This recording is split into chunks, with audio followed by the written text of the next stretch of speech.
Here I have Motorola Moto G24, and today I'm going to show you how to enter safe mode on this device.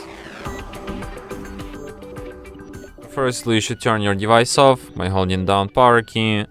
You don't have to turn it off, you have to enable this power menu. And when you see this power menu, hold down your finger on power off.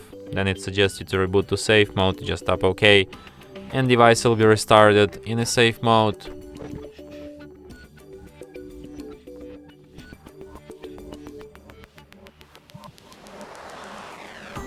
And as you can see, the sign here at the bottom says safe mode with these small transparent letters, but it proves us that we are in a safe mode right now.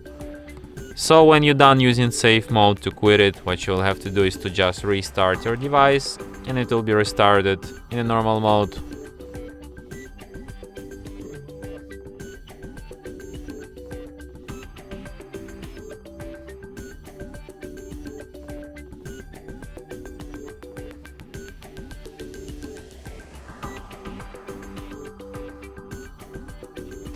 And that's it.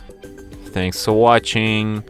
If you find this tutorial useful, don't forget to hit that like button and subscribe to our channel.